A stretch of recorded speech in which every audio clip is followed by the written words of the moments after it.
All right, welcome everyone to tonight's Southwest Writers meeting. And our speaker tonight is one of our own people, Robert Kidera, and he's going to be talking about the Writer's Toolkit. Robert is an Amazon best-selling author of the award-winning Gabe McKenna mystery series. He hosts his own podcast called the Black Range Pub. And what he's going to be talking about tonight is, you've got your story, everything else, and he's going to be going over different kinds of available online print and software resources to take your work up to the next level. So take it away, Robert. Thank you very much. And I'd like to thank everybody for showing up tonight. Can everyone hear me okay? All right, good. All right, I called this the Writer's Toolkit. My wife is an artist and she's always got boxes and packages arriving at the house with pencils and brushes and acrylics and watercolors and oils and easels and things like that. And it made me realize that in addition to her talent and dedication, you do need to have the tools to succeed.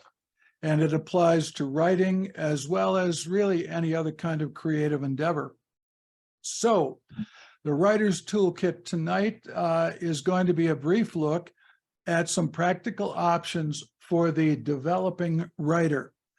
About 5 years ago, I was giving a presentation to some people in a library in Gallup, and my first book had come out and had been very well received, and I referred to myself as a developing writer. And the guy raised his hand and said, "Why do you refer to yourself as a developing writer? You already published a book." And I said, all writers should be developing writers. We are engaged in a process of growth, personally and artistically, and we can all become better writers than we are now. If we don't have as one of our goals to become better writers, if it's not a specific aim of ours that the next book we write be the best book that we've written so far, there's really no reason to write the book. But we all need help to fulfill our promise and reach our potential, and that's the value in a group like Southwest Writers. I joined about 12 years ago, and I tell everybody that will listen, it was the best single step that I took on a rather belated journey to become a writer. Now, the things I'm going to go over tonight, I had to draw limits because when I started to look at what's out there to help us, the list goes on and on and on, and there are new programs, new services every single month, it seems. So I'm only going to go over with you and demonstrate with you things that I have encountered or used, and I'm not going to speak to anything that I've just read about. So please take it with a grain of salt and with the realization that when it comes to the writing process, one size does not fit all. I'm not getting any remuneration from the people who develop these programs. I'm sharing my experiences, and those experiences came from this background. First of all, I'm a late starter. And I joined Southwest Writers after taking early retirement. I started writing when I was 60, and my intent was to publish a book, to write a book. And my goal, what I foresaw as the process to do that, involved self-publishing through Amazon. Well, one of the classes that I took at Southwest Writers was a master class by Mr. Joe Badal, who has one coming up soon. And I would strongly urge any of you who want to become better writers and to learn how to use your own experiences in your work to consider taking Joe's class. I took a master class on fiction writing with him, and that led to my initial success. I had intended, as I said, to self-publish. I took Joe's class, and he said to me at the end, "Let me know when you're finished, and I'll have you send your manuscript into my publisher because I think it's the kind of thing they might be interested in." So I did that. I sent it to SouthWest, to Suspense Publishing in 2014, and I went ahead and put Red Gold, that was my first book, up on Amazon. This was after 6 months. I had not heard back from Joe's publisher for 6 months. I put the book up on Amazon, went through the KDP meat grinder. I think it was called Create, something else back then. And 3 days after my book was listed on Amazon, I got an email from Suspense Publishing saying that they were interested in printing my book and they wanted a 3-book series. So my next journey was through the world of traditional publishing. And I signed on, and over the next, 5 years, I did 5 different books for them. And for a variety of reasons I'm not going to go into, I reached an amicable parting of the ways with Suspense Publishing and reacquired the rights to my first 5 novels, actually. That was 2 years ago. And I formed my own imprint, Black Range Publishing, and now I'm going down a different road, which is indie publishing. I quickly learned how much lay down that road because you're on your own.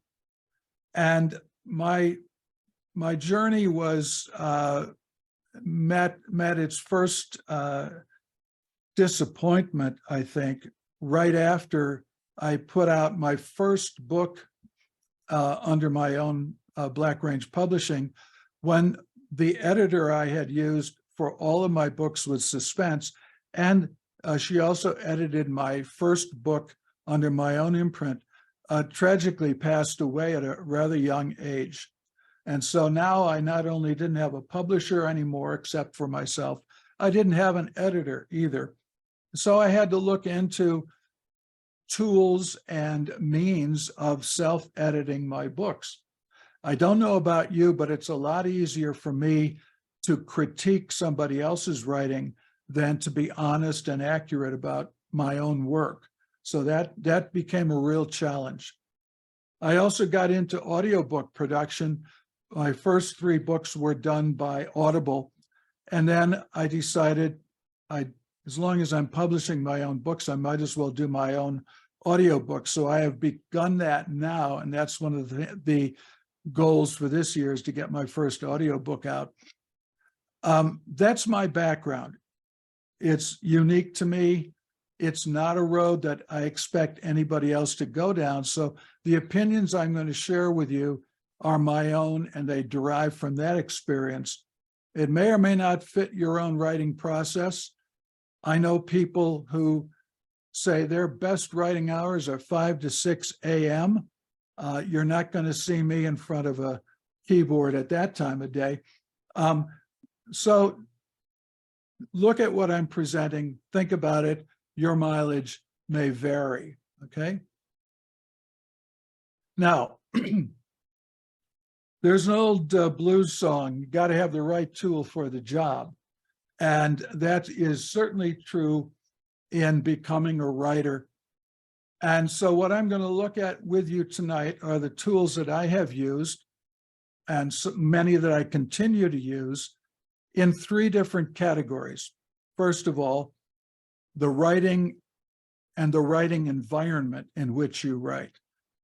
Second category we're going to look at is the rewriting and editing phase of book production. And the third is formatting and publishing phase. I will also give you a link to some helpful web resources. And along the way, we'll do a couple of practical demonstrations. I'd like you to feel free to ask any questions, make any comments, and to share your experience if you've used any of the tools that I describe or others that you have found to be helpful. Okay, that's my intro. I've framed what we're about to do. When I put this presentation together, I decided that I was not going to talk about artificial intelligence because that is the 800-pound gorilla in the publishing room now, and it will be for the foreseeable future. But as I started to look through and analyze how some of the tools that I use actually work, I found that many of them have artificial intelligence components. So you may actually be using AI without realizing it. And I'm going to give you a little demonstration which will show you, hopefully if it works, where artificial intelligence is right now and what it might amount to sooner than many think.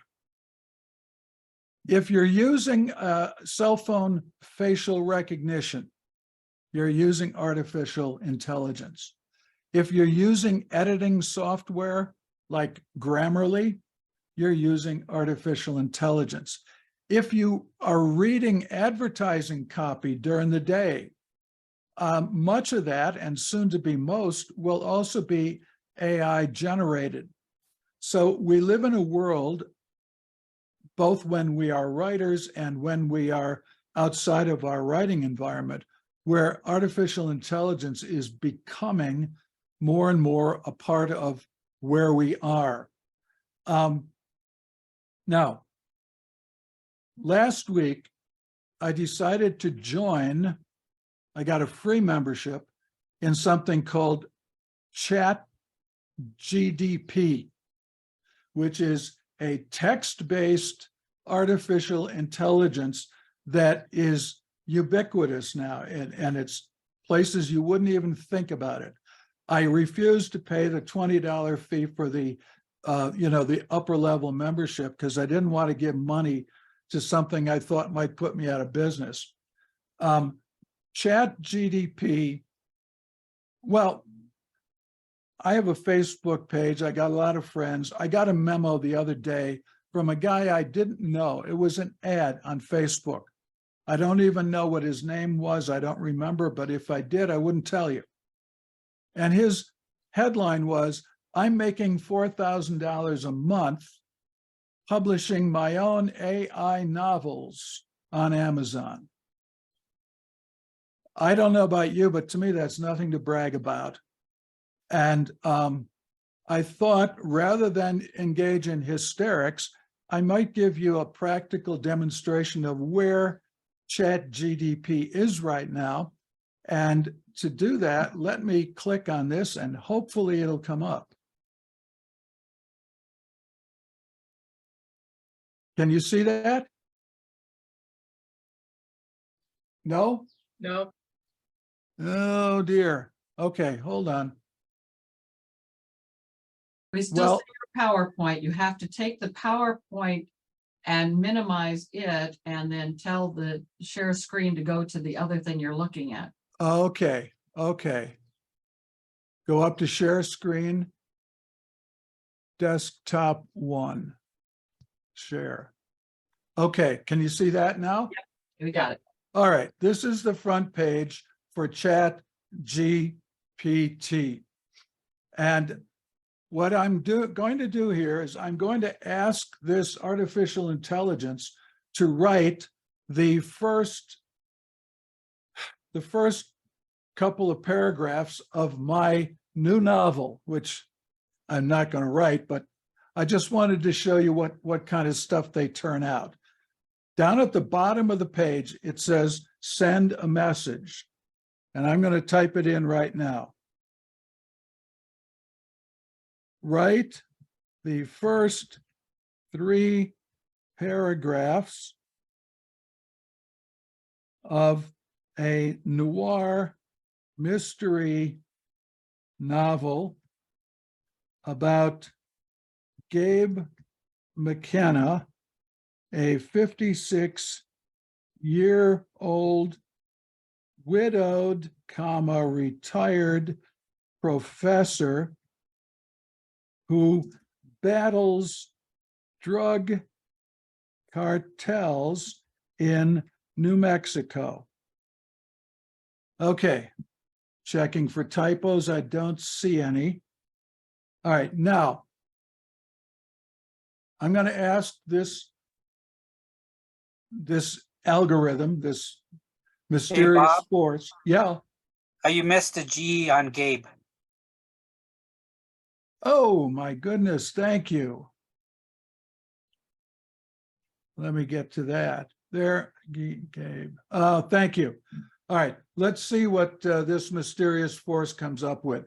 I have not seen this before, so I don't know what it's going to be. Here we go.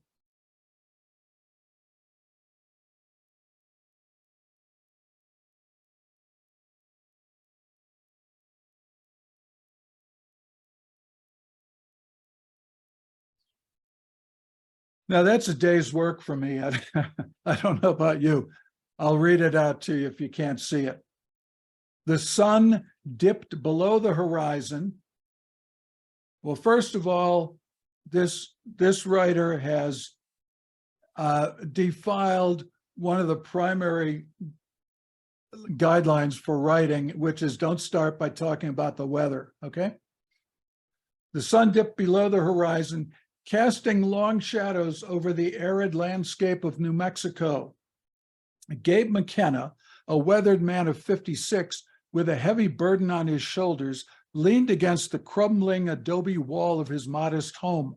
A retired professor turned reluctant vigilante, Gabe had lost his beloved wife to the merciless clutches of a drug cartel years ago. Now, with vengeance etched into the lines of his weathered face, he waged a personal war against those who had shattered his life. The air was thick with tension as Gabe gazed out into the vast expanse before him, his eyes scanning the desert with a seasoned vigilance. In his hand, he clutched a photograph of Maria, his wife, a constant reminder of the pain and determination that, should I go on? All right. Nightfall descends, cloaking the world in inky blackness, etc. Anybody have a reaction to this? Let me hear it. Yeah, I think that's pretty good. I want to keep reading. Oh, okay. I hate AI, but I like this story. It is startlingly competent, is the way I would put it. All right. The problem is, this is a noir mystery thriller. The first page, 3 paragraphs, and nothing happens. Rose? Well, my understanding, ChatGPT and a lot of these AIs, they scour lots and lots of books, like thousands of books are in their database. Yes. And then they take sections of those or pieces of them and put them together in a new way. And then give it to you as here's a potential way of starting your book. Yeah. I wanted to mention something about this particular one, is that I was very concerned when I understood that UNM Continuing Education OSHER was looking for someone to teach a class on ChatGPT. And I'm like, okay, you guys, I sent the lady in charge of this program an email about it, because I've heard a lot about it, and I was like, okay, you're an educational institution, and you are usually against things like plagiarism, but it is like the ultimate plagiaristic tool. And she responded that yes, they understood, and that this particular class was supposed to be on the dangers of using it. Okay. And how it can take copyright Yeah. away from people. Well, one, you'll be I interested. also, the other thing is for this one, for some of the professional publishing houses, if you're gonna go that way, Mhm. but apparently they have software that can tell if something has been written using AI. Uh-huh. Specifically this one, the Chat GPT, and they will not publish anything that has been written using it. The telltale signs to me, first of all, this is entirely derivative. Yeah, This uses phrases, terms that we've all heard before. There's nothing human. There are emotional trigger words here, but there's no feeling in it. It felt like a summary to me. Yes. I yes. wanna learn about this character as things actually happen to him, but it's Right. summarizing his entire background, and it goes on over several paragraphs. Yeah, and I could have asked for a whole chapter, but I didn't want to subject you to that. I find this encouraging to me as an author, because first of all, I would never submit anything remotely like this to an agent or to a publisher, because it's like there's no there. There's no spark of humanity. It's all description. There's no empathy, despite the fact it talks about Gabe's troubles. It doesn't do it in a way that draws the reader any closer to Gabe, I don't think. All right. And yeah, steely determination burning in his eyes. This is horribly overwritten as well, because I gave it a genre, noir mystery novel. And if you are familiar with the genre, you know the importance of dialogue, you know the importance of rapid sequences of actions, short sentences, direct, things that immediately capture the reader. I fell asleep, or I was inclined to fall asleep, I should say, going through this. Technically, there's nothing wrong with it, but there's nothing here to touch my heart or draw me any closer to the circumstance it describes. Anybody else want to comment on this? one of the people in the chat room who you can't hear says, a friend online who's a professor scanned in someone else's resume and let it write a reference for one of his students. And he thought it did well, so he revised it and mailed it. Well, you know what? People are going to do what they do. I spent 40 years in education, and that's an appalling statement to me. I don't want a computer to write a recommendation for me through anyone with anybody else's signature on it. Well, he's a professor, so he has maybe, I'd say, 5,000 or 6,000 students he's a professor at a university. Right. Well, I would question whether he has 5,000 or 6,000 students. Once he needs a better union representative. Well, all I can tell you is he did it because he wanted to see what it would do.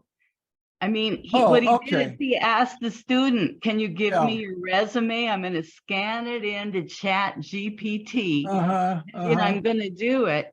And then he took it back and he looked at it and it scanned in most of the guy's, attributes. I mean, on our resume, we tend to, brag ourselves up a bit, right? Yeah. Yeah. Do you get it now? Because I mean, all he's got to go by is the grades he's given somebody in a class. Yeah, I know. Well, yeah, it's different at the university level. Topic. I wrote in my career, I wrote more than 1,000 recommendations. I will say that.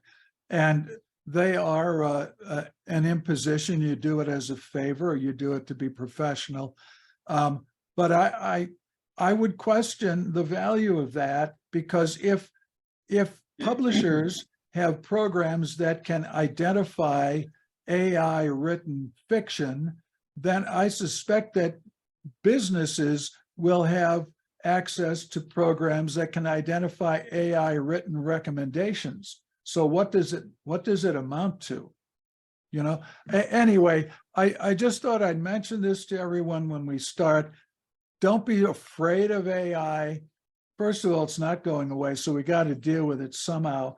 But as writers, the more of ourselves and our humanity we put on the page, the less we have to fear from AI. The more mechanical our writing is, the more we have to fear from it. I'll leave it at that. Leonie? Yeah, there are quite a few things that I think we do have to fear from AI. One of them is that it is unreliable. If you ask it to cite sources, it may invent a source, like the name of a non-existent journal, or the name of a non-existent newspaper, or a fictional headline from a newspaper.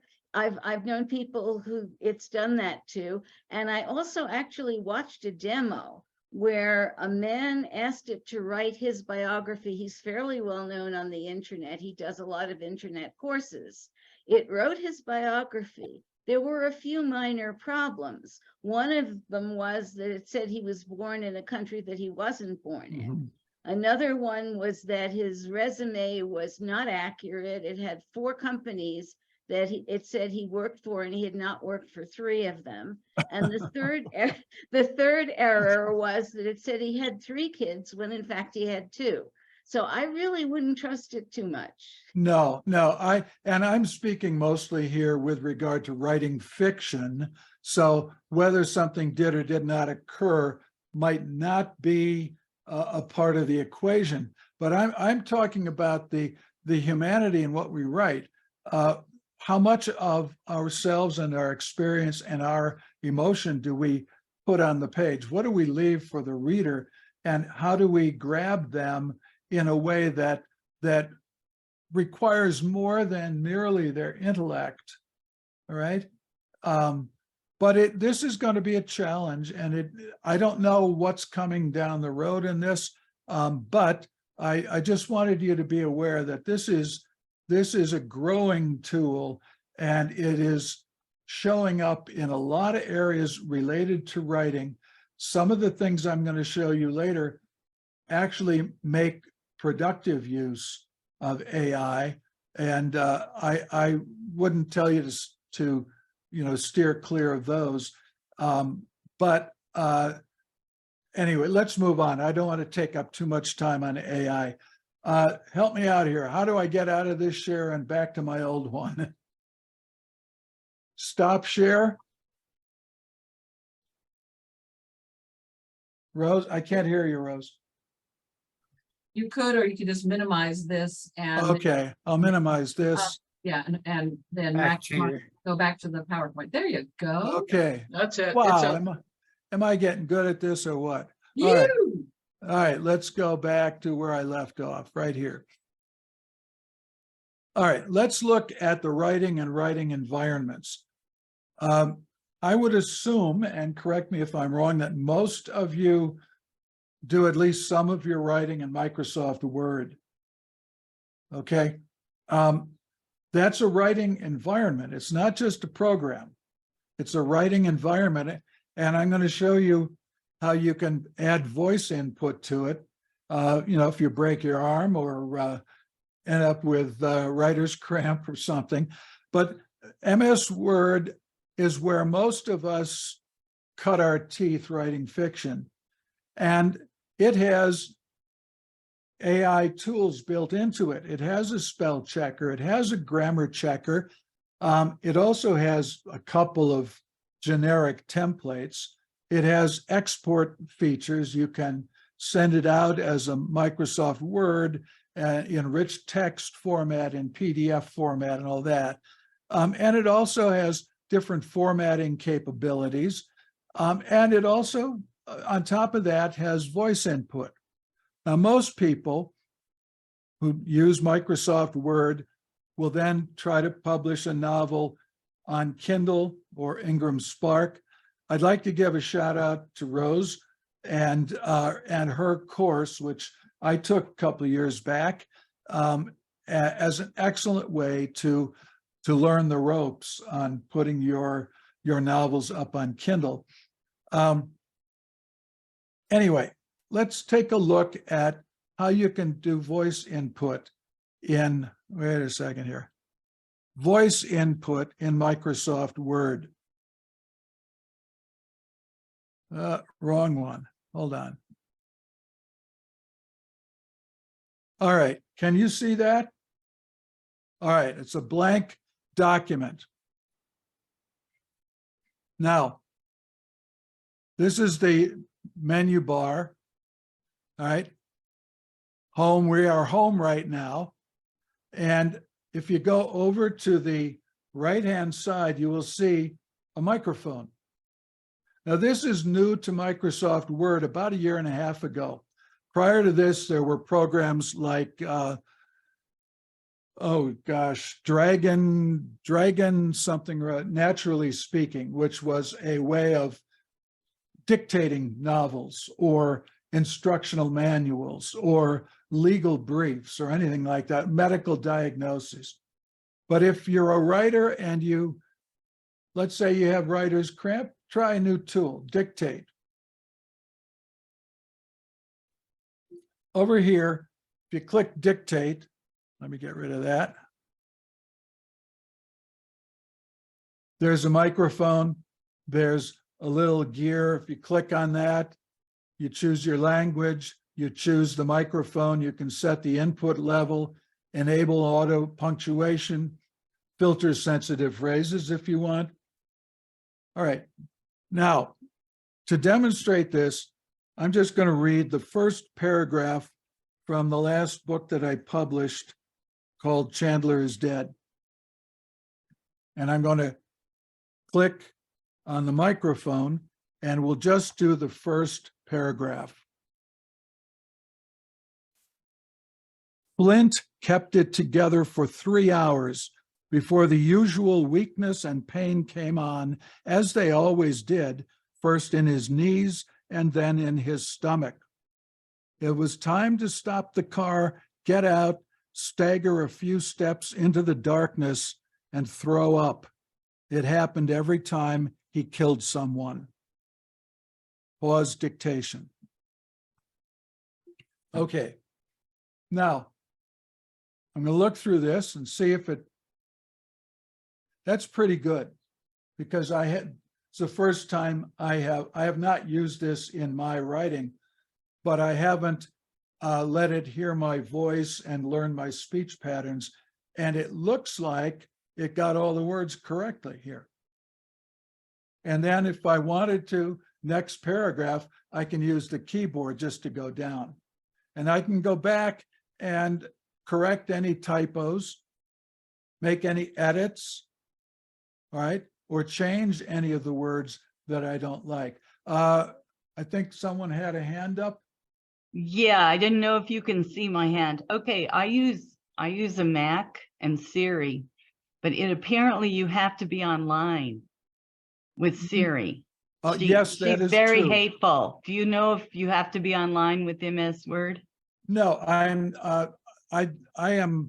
online through Zoom here, but this is my local MS Word, my Microsoft Office 365. And so I'm just doing this within the program on my computer. And this is a Mac, by the way, that I'm using. So you can you can do dictation on a Mac from within Word, and you don't have to spend $300 on Dragon professionally speaking dictation software. I may upgrade my Mac software, but yeah, I have both a PC and a Mac. So Yeah, yeah. this will run on both. I have both a PC and a Mac too, and it works equally well. Okay, let's get rid of that. Thank you. Sure. And I'm not going to save it. And I'm going to get out of that. And I'm going to go back to this, and I'm going to go back to where I left off. Okay. Can you all see that now? Yes, okay.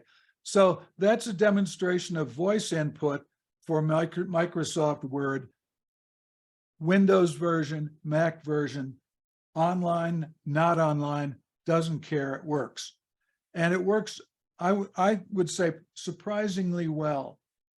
Now, other writing environments, oh dear, how do I go back here? Yeah. Right.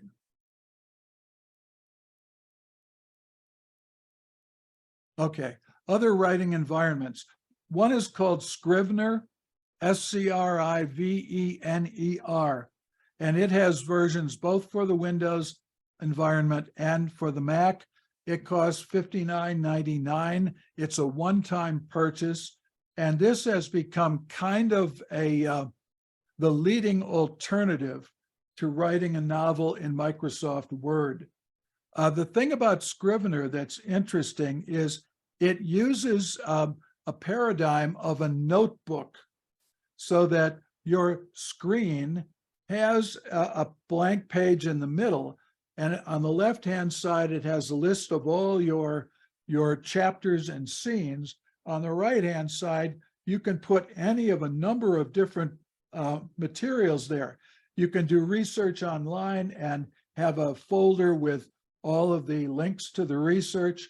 You can do portraits of all of your characters and have those in a single folder, so you can zip in and out of your writing to check on something about a character. It has what they call a cork board, where you create a different index card for each chapter or each scene of a chapter. And that's a nice way to plan. It's like an outline, but the neat thing is you can drag and drop those index cards, if you want to call them that, anywhere, and it will automatically rearrange the chapters in your book. So it's a very, very flexible environment. And I'm going to try to use Scrivener for the next novel that I start. I would offer one strong bit of advice here, and that is, if you are already writing a novel in Microsoft Word or in one of these software environments, do not try to transport it into a different writing environment, because invariably it's going to get screwed up. So if you want to try Scrivener or Atticus or Ulysses or any of these other programs, start off with a brand new novel. All right, decide to use it from the get-go, and you should be all right. All right, so Scrivener, has anybody used Scrivener out there? No? Okay. Where am I? I wrote mine in Scrivener for several years. It's very complicated. It has a real long learning curve. It does, yes, yes. I'm writing my novel in Scrivener and I love it. It is a learning curve, but it's so worth it. It's so powerful. Yeah, I have a few friends who are well-known novelists, and invariably they use Scrivener. It is complicated. It has a huge learning curve. However, first thing you notice when you open Scrivener is you have choices. You have a manual, you have links to online workshops or lessons. So it takes you by the hand, and it has a wealth of learning material that you can go through, but it is daunting, all right? And you have to pretty much follow Scrivener's way. And the other thing about Scrivener is it doesn't hide its many features from you. They are almost all there on the screen or from a drop-down menu that's on the screen. So it can look cluttered and kind of overwhelming. But if you start with the premise that I'm not going to use most of those, all right, then you can get acclimated to Scrivener the way you may have forgotten you got acclimated to Microsoft Word, okay? You know, Yeah. there is another program called Living Writer Living that Writer, has all the yes. good features of Scrivener, but it doesn't have the complicated learning Right. curve. Yes, I did take a brief look at that, and their selling point is kind of like it's almost oversimplistic. I mean, it gives you just what you need to start, and it has a lot of Scrivener's capabilities, but you have to drill down to get to them. And as I said, most of the time you're not going to use them. So it helps you to concentrate on the page in front of you, I think. Anybody else use Scrivener? Yes. I really like the composition mode in Scrivener. If you don't want to get distracted by all the drop Yes. down and that, it really helps me. Yes, the composition mode is there. It's kind of like them fessing up to maybe this thing is way too complicated for many writers, or we got so much in here, but let's give the writer a way to simplify the environment. And that's what, if you're comfortable writing in Word, you'll be comfortable writing in composition mode, I think. But when it comes to plot development and character development and scenes, Scrivener allows you to place within a click's distance material that you've gleaned from the internet or character studies that you've written for your main characters. So on the one hand, it is complicated, but it makes accessing things simplified. You don't have to quit Word, open a browser, go on the internet, find a web page that has something you need. With Scrivener, you can do that, but just zip it right into your folder and go on writing. And then the next time you need it, you don't even need to leave Scrivener's environment. Okay. Now, So what about Adobe? Does it play well with Adobe? I don't know. I can't. It exports into PDF files, and it exports into EPUB, and it exports into .doc and docx. So my feeling is it probably does, because it would make no sense to put together a writing environment that did not allow you to flow into Adobe. All right, either into Adobe InDesign or into the program that they have that creates PDFs. All right. Perfect. Thank you. That's because seems like one of you taught a class about what publishers want to see and they want it in Adobe. Am I wrong? I can't speak to that since my publisher did not, and I don't work with InDesign. InDesign is in a way like Scrivener in that it's got every capability anyone would ever need, but again, a big learning curve, and you got to be able to find the feature in order to use it. But I do use Adobe and others of their suite, their creative suite, and it's the standard. It really is. Now, this next one called Atticus, it's the new kid on the block. I'll talk about it a little bit later on. And what it does is it tries to combine the features of Microsoft Word, all of the word processing features of Microsoft Word, with the formatting tools of something like Vellum, or even the entire Kindle KDP process. It is so new that I can't recommend it yet. They were offline for 3 hours last night while they incorporated a massive update into the program. I haven't had a chance to go through that yet, but it's $147 for one purchase, lifetime. All right. And if I don't use Scrivener for my next novel, I probably will give Atticus a look-see. And if I like what I see, I may use that. There's another one called Ulysses, which is kind of like Scrivener. It's minimalist, but it's expensive. It costs $40 a year, and it is only for the Mac. But I also know some writers who swear by it. They are novelists, okay?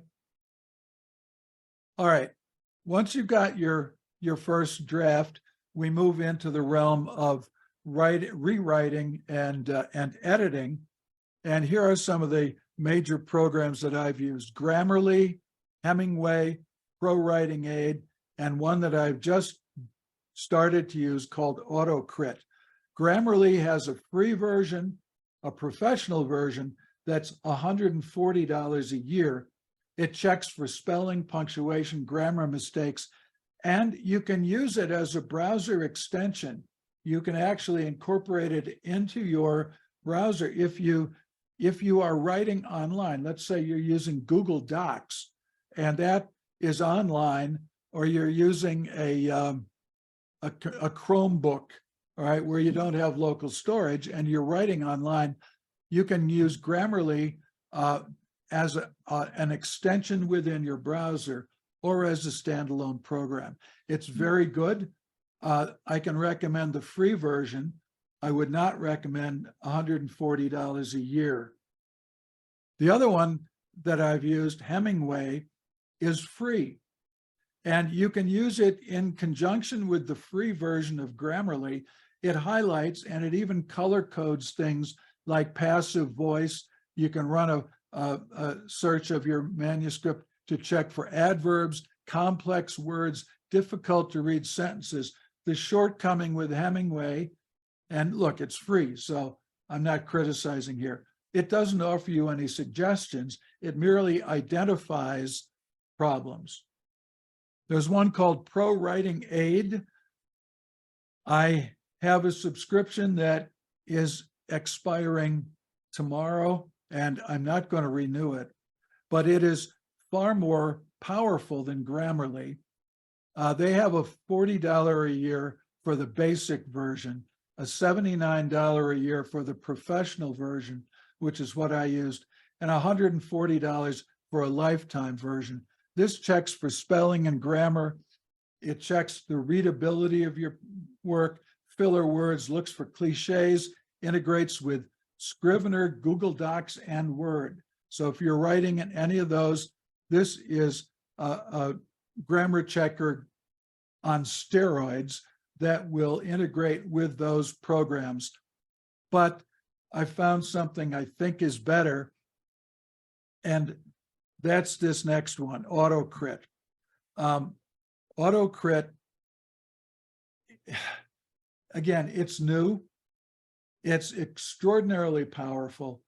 It's $0 for the free version, which gives you about what you get with the free versions of Grammarly and Hemingway. You can get $30 a month for the professional or the premium version, or you can get it for a year for $297. Now, the tip here is that once or twice a year, they will offer a lifetime license for the same price as a one-year premium version. For me, it made sense. I write my books. I publish and will be publishing other people's books. So it makes sense for me to have a premium tool like this. It is online, all right? It's not on your computer. It's fiction editing software. What this does, it edits and then it suggests. If there's something wrong with the sentence, it will suggest changes. It targets filler words, unintentional repetition. It identifies passive voice, shifts in verb tense, slowly paced paragraphs, and it has an AI component that compares your work to famous authors' works and gives you a summary score. It has a writing community that offers courses and workshops. The writing community also has room. They have about 5,000 or 6,000 writers now who go online. They have meetings. You can pose a question. You can put your work up for criticism. And they have courses and workshops at different price levels like we do. I'm going to just quickly go into this because, oh, wait a second. Here we go. No, here. Auto crit. Here we are. Now, can you see this? No, I have to, hold on. I have to- Yes, yes, You can see it now. yes. Yes. Okay, all right. AutoCrit has 4 components. It has the writer's desk, the writer's community, the academy, and they provide author services like Southwest Writers. I can demonstrate here. I uploaded a file, which is the latest chapter from the book that I'm currently working on. All right. And I'm going to pull it up here. Where is it? Continue writing. Here we go. All right. Chapter 31 of my book. And here it is. It's a short chapter. This will give me a variety of options. I can do a summary evaluation using AI, or I can focus on pacing and momentum, dialogue, strong writing, dramatic writing, word choice, repetition, and readability. If I choose the summary and run a summary report, here's where it starts to work. It gives me a word count. And it, in that short a period of time, it's run 7 different reports or scans of my work in each of the categories. Now, this is a first draft. So what I'm looking for here are places where I can improve. And come here. I'm sorry? I didn't hear you. Well, I'll have to go on. All right, so it gave me a 93.2 score. Now that's good, but I'm not blowing sunshine up my skirt here, because what I really want to do is compare my work to bestsellers in my genre. And what AutoCrit has in its banks of memory are millions of pages from best-selling mystery and suspense books. I can also do romance, historical fiction, sci-fi, horror. And if I click on this button, that score of 93 quickly becomes 79.3 as they compare my chapter, not to my other work, but they compare my chapter to Raymond Chandler and Robert Parker and Elmore Leonard, so that within my genre, it's identifying that I have several weaknesses here: dialogue and strong writing. And then down below, one at a time, it goes through all of these different categories, tells me the average number of slowly paced paragraphs. I only had 1, but if I run that specific report, it will identify the, hold on here a second. It will identify the paragraph, the offending paragraph, so to speak, all right? And where am I? Okay, my count is 1.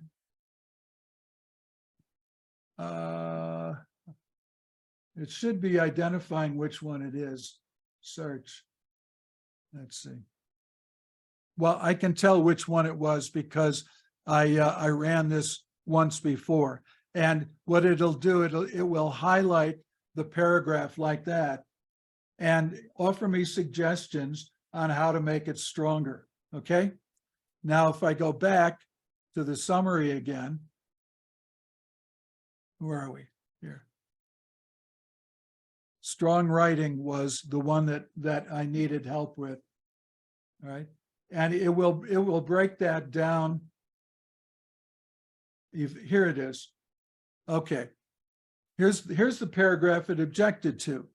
Evasive maneuvers are impossible tooling down an interstate. So much easier on city streets. I drove on for 90 minutes, exiting at Hatch, the chilly capital of the world. After pushing through a yellow light at the end of the exit, I sped away southbound on New Mexico 185, a two-lane blacktop running parallel to I-25, and tried to get some distance from my tail in the white van. Now, I want to thank AutoCrit for showing me what a horrible paragraph I just wrote, because it's a slow paragraph and it's talking about trying to drive away from somebody who's chasing you, okay? And so I can work with that and run all these other tests as I go through it. The community, I'll make this really fast. This is the community, all the different forums. They have about 25 going right now, and there's about 20 different discussions going on right now with other authors. The Academy, it has courses that you can take, workshops you can take. The only one I've taken so far was on self-editing, which I have to do now. And then they also have author services, okay? I'm running out of time, so I'm going to have to zip ahead here. I'm sorry about that. And go back to PowerPoint.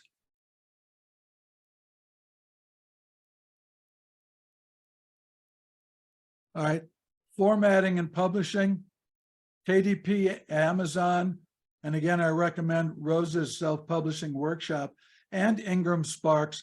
In both cases, you submit your book in PDF and it walks you through online formatting. There's one called Vellum, which is for the Mac only.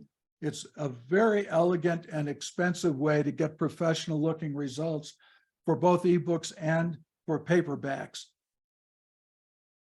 When I took back control of all of my books, I had to get new covers and I did a rewrite on many of them. So I used Vellum to achieve a common look and feel, both on the inside and outside of the books. Atticus is promising to do that as well. Now, here's my final point, and then if we have any questions, I'll wrap this up. I'm giving you one online resource, and that is a thing called kindlepreneur.com. It is, I think, the single most helpful web resource site for developing authors. You will find all manner of information here for all types of writing, all genres of fiction, nonfiction, writing tech manuals, writing legal briefs, all that. You'll find software reviews for everything I've shown tonight and much more.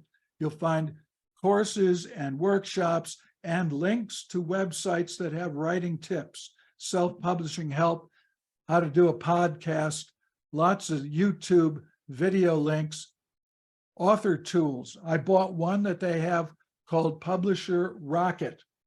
One of the problems I had with a traditional publisher is I could not access my own books on Amazon because Amazon will only deal with the publisher as the contact person.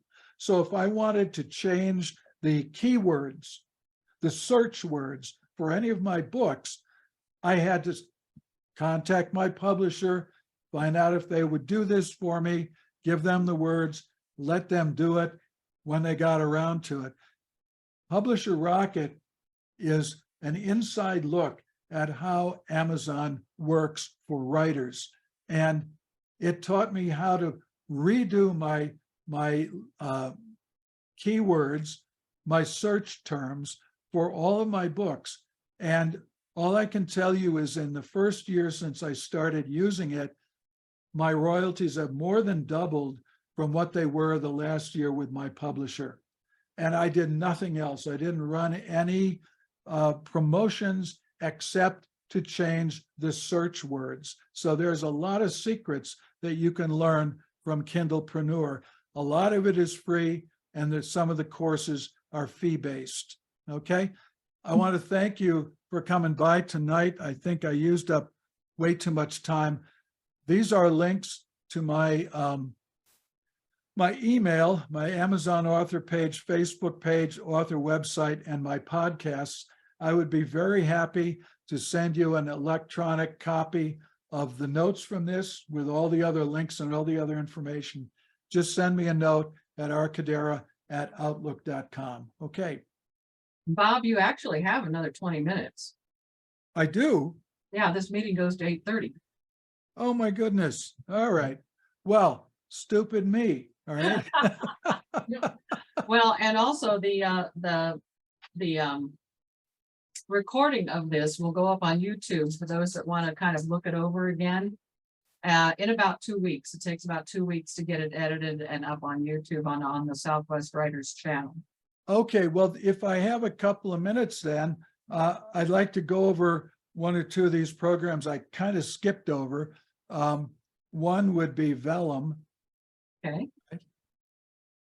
See if I can get this up. I don't know. Are you seeing that?